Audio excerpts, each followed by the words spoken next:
Hi, I'm Michael Williams, your island chef. Welcome to my kitchen. Today we are making multigrain granola.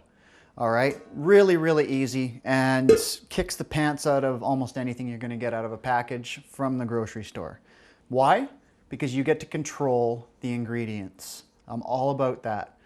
Take away everything that shouldn't be in there, get whatever it is in its purest form, and then you control how much sugar, how much butter, how much fat, how much of whatever it is that you don't want too much of and want more of. So let's make it from scratch.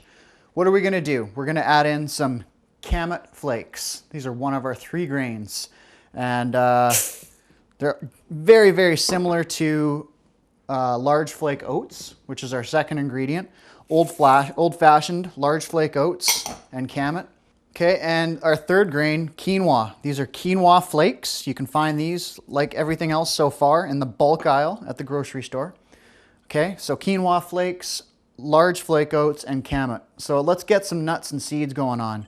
Got some pumpkin seeds, some raw pumpkin seeds, some raw sunflower seeds, and our third nut or seed, walnuts.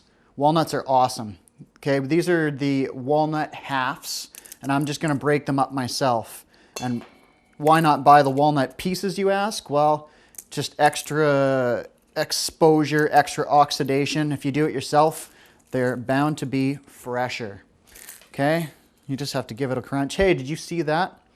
That one walnut jumped into our next ingredients, cardamom and cinnamon. And I'm gonna put the cardamom and cinnamon, what's cinnamon? Oh, cinnamon, okay, got it. So I'm gonna put that in now, and I'm gonna stir this up, mix that up, to make sure that the spices and everything are evenly distributed before we put in our 2 liquids. This way, we don't end up with any chunky patches of a big mouthful of cardamom, which, believe me, wouldn't be too appealing. That looks beautifully mixed up. Everything is evenly dispersed. Now it's time for our liquids. Okay, so we're gonna start off with just a 1/4 cup. That's it. For all of this, just a 1/4 cup of melted butter.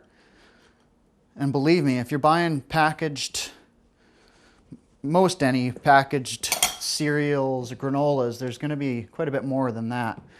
And we'll go with about the same, 1/4 cup of agave syrup. Nice, healthy, natural sweetener. And then the same idea, just keep tossing it until everything is evenly distributed and dispersed.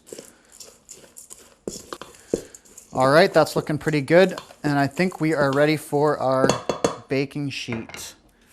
So, onto the baking sheet it goes. Spread it out.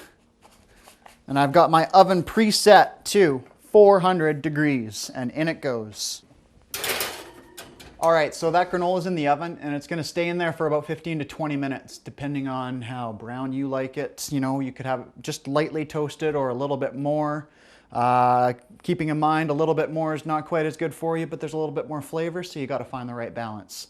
And very important to give it a good stir, move it all around every 5 to 7 minutes. Otherwise, you're gonna end up with some that are really dark and some that are not so dark. So I've got some that's finished already here.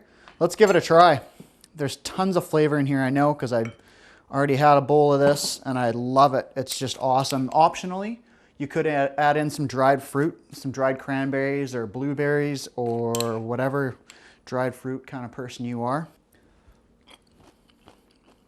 Oh boy. The cardamom, the nuts, the seeds, all those different grains. This is a fantastic granola, and I recommend that you give it a try. If you'd like the recipe, you can get it from countrygrocer.com, multigrain granola. And thanks for being with us. Have some granola.